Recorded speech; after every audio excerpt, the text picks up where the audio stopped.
Every time I see her face, I feel sick. Oh dear, that's terrible. Sherry, please pack your things and leave. What if something happens to Betty's child because of you? I couldn't help but sigh at the malicious grins on my mother-in-law and sister-in-law's faces, realizing that all my efforts had been in vain. I replied quietly, "All right, I'll leave. My name is Sherry, and I live with my husband Ellen in his family home. His father passed away, and since his mother has mobility issues, I knew we'd be living with her when we decided to get married. Before Ellen and I tied the knot, his mother was genuinely kind. She was always calm, smiling, and whenever I helped her, she'd say thank you. I thought living with such a mother-in-law would be manageable. That was the biggest mistake of my life. Once Ellen and I got married and started living together, her true colors began to show. First, she stopped thanking me for anything I did. I wasn't helping out just to hear her gratitude, so I didn't mind at first.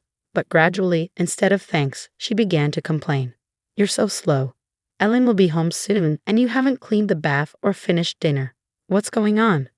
I apologized, explaining that Ellen just happened to come home early that day, and I was doing the chores as usual. "If your husband comes home early, you should work faster. You don't care enough about Ellen." "That's not true," I protested, but she cut me off. "I don't want to hear your excuses. Poor Ellen, why did he marry someone like you?" There was no trace left of the kind woman I had known before our marriage. Still, I tried my best to meet her expectations. I could keep going because of Ellen's support. In front of Ellen, she pretended to be the ideal mother-in-law, kind and considerate. But I talked to Ellen about how she behaved when he wasn't around. Ellen believed me and said, "I'll talk to Mom," and he did. After being scolded by Ellen, she behaved for a few days. But then she'd go back to her old ways. This cycle continued until one day she received a phone call. It was probably my sister-in-law, Betty, loudly badmouthing me so I could hear. Betty, who's married and currently pregnant with her first child, is just like her mother. She changes her attitude depending on the person and, frankly, has a bad personality. She once said, "I never thought my brother would marry someone as wonderful as you." But now she says, "You're always causing trouble for Mom. You're so useless." Mother-in-law and Betty have a weekly phone call where they bond over criticizing me. I was getting numb to it all. But after hanging up, my mother-in-law cheerfully called out to me and dropped a bombshell. "Betty is getting a divorce. Her husband was a plain guy anyway, so it's for the best. Once she comes back for the birth, she'll stay here. You might not be needed anymore, Sherry." "What? Oh, I can't wait. Make sure you prepare a feast for the day Betty comes home." I felt devastated. Until now, it had been mother-in-law versus me, but with Betty moving in, it would be mother-in-law and Betty against me. I was already worn down by mother-in-law's constant complaints, and the thought of another person adding to that was unbearable. Trying not to let mother-in-law see, I shed silent tears while vacuuming. I couldn't take this life anymore. A few days later, Betty arrived, heavily pregnant. She was in her 9th month.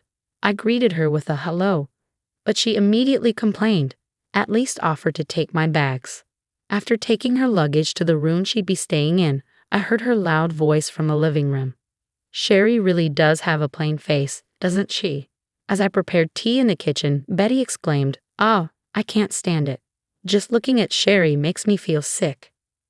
Next to her, my mother-in-law, laughing with a face just like Betty's, exaggeratedly said, "Oh dear, that's terrible. Sherry, pack your things and leave. What if something happens to Betty's child because of you?" Betty laughed mockingly. I had done my best for my mother-in-law, but it was never enough. But it seemed all for nothing. Feeling empty, I sighed and replied weakly, "All right, I'll leave." I had anticipated this outcome from the moment I heard Betty was returning. I had always known that a day would come when I'd leave this house in either anger or sadness. I quickly grabbed my already packed bags, headed to the entrance, and picked up my car keys. Perhaps not expecting me to actually leave, my mother-in-law called out from behind, "Oh, Sherry, are you really leaving? That's fine, but make sure you divorce Ellen. He deserves someone much better." "I think that's for Ellen to decide. Thank you for everything," I replied calmly and left the house. I called my parents, who warmly told me to come home. They were furious when I told them about the comments from my mother-in-law and Betty. "You don't need to go back to that house," they assured me, and for the first time in a while, I genuinely smiled. That evening, the doorbell rang. When I opened the door, Ellen stood there. Welcome home, Ellen. Thanks. Living with your parents will be a bit nerve-wracking. Don't worry, you'll get used to it quickly. I guarantee it, I said, greeting Ellen with a smile and inviting him in. The first thing he did was apologize to my parents. I had told them how supportive Ellen had always been, so they felt bad about his apology. Instead, they thanked him for trying to protect me and warmly welcomed him, saying, "Feel free to live here as long as you wish." Why did Ellen fit in so well with my parents? It was because when I found out Betty was moving back after her divorce, I had proposed a divorce to Ellen.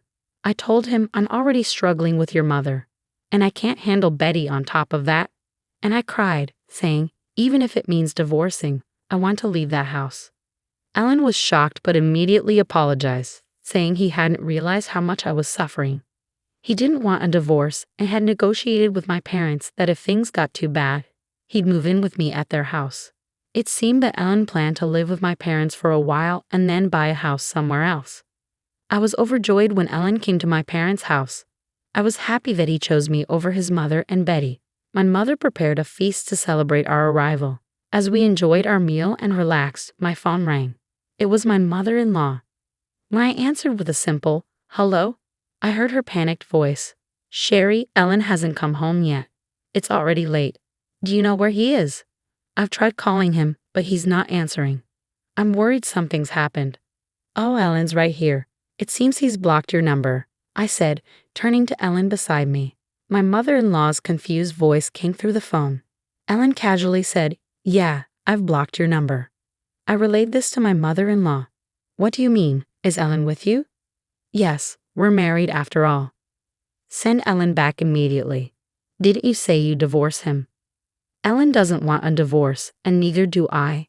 This is a matter between a husband and wife, not something for a mother-in-law to dictate," I responded calmly. Suddenly, my mother-in-law burst into tears. Why, she sobbed. Betty, seemingly unable to watch her mother any longer, took the phone and said, "So you've stolen my brother? You're the worst." "I haven't stolen anyone. Ellen and I are married." "You might have a plain face, but you're so audacious. One day, my brother will see the truth, and you'll regret it," she spat out, and suddenly the call ended. I filled Ellen in on the conversation, and both of us, in disbelief, blocked my mother-in-law's number. I also got Betty's number from Ellen and blocked it as well. With a sigh of relief from cutting ties with them, Ellen and I began searching for a new home. After visiting various properties, we found our dream home and decided to move out of my parents' house. We expressed our gratitude to my parents, who had let us stay for several months. They told us, "You can always come back," warming our hearts. One day, after settling into our new home and enjoying peaceful days, I received a call from an unfamiliar number. Considering we had just moved, I thought it might be a service provider and answered. To my surprise, an angry voice shouted, "Finally, you pick up." Confused, I asked, "Who's this?" "You've forgotten your sister-in-law." I realized it was Betty. "Oh, Betty, how did you get this number? I was sure I had blocked you." She apparently changed her number when she got a new phone. I thought I'd have to block this one too, when Betty suddenly said, "Come back right now. I just had a baby and the house is a mess. Mom doesn't do anything." Well, mother-in-law has a bad leg, so it's understandable to some extent, right? That's no excuse. I'm struggling postpartum, and she's using her leg pain to avoid doing any chores. From Betty's words, it was clear that she and mother-in-law weren't getting along. Neither of them wanted to do housework, so it was only natural that they pushed the responsibility onto each other. But that wasn't my concern. "I'm sorry to hear that, but I have no plans to return." "Why not? You haven't divorced Ellen, right? We're family. We should help each other." "It's funny you consider me family now," I chuckled. Betty shouted in frustration, but I wasn't fazed. "I won't have to see your face again. When you see me, you feel sick because of my plain face, remember? I'm truly sorry, but if I came back to help, he'd just feel worse. Besides, mother-in-law didn't want to live with me either. It's okay if you don't consider me family. I might not have lived with you, but I never badmouthed you like Mom did. I know you and mother-in-law used to talk about me on the phone. She would purposely put it on speaker so I could hear. I heard everything you said about me." Betty seemed to be searching for an excuse, but I told her I wasn't coming back and hung up. I immediately blocked her new number and resumed tidying up. That evening, a tired-looking Ellen came home and said, "Betty called me today." She changed her number. It seemed Betty had called Ellen in tears. The relationship between mother-in-law and Betty was at its worst, with constant fights whenever they met. They even argued over household chores, sometimes throwing objects at each other. When Ellen, concerned about the newborn, asked about the child, Betty broke down crying. Shockingly, her child had been taken away by her ex-husband. He had pleaded with Betty, saying he desperately wanted to see the baby. In response, Betty had retorted, "What do you want to see the child for? You're just a nuisance." Hearing this, her ex-husband declared he couldn't trust Betty with the child and took the baby away. In a fit of anger, Betty had said, "Then you raise the child." Now regretting her words, she was embroiled in a custody battle. Meanwhile, mother-in-law's leg condition had worsened, and she had been advised to use a wheelchair, but there was no way Betty would care for her. Mother-in-law managed with a cane at home, but the day when she'd need to move to a facility she despised seemed imminent.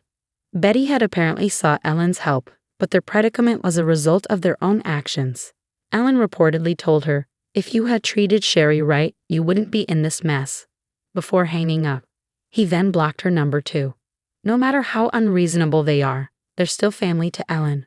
I worried that he might be hurt because of me, but he reassured me with a bright smile, saying, "You are my top priority, so it's okay. Besides, I'll be a father soon too." Smiling at Ellen's words, I gently caressed my growing belly, replying, "That's right. For the sake of our unborn child, it's best to sever ties with mother-in-law and Betty. That's our decision as future parents. We have no intention of informing them about our child. Ellen, my parents, and I want to shower this child with all the love we can offer."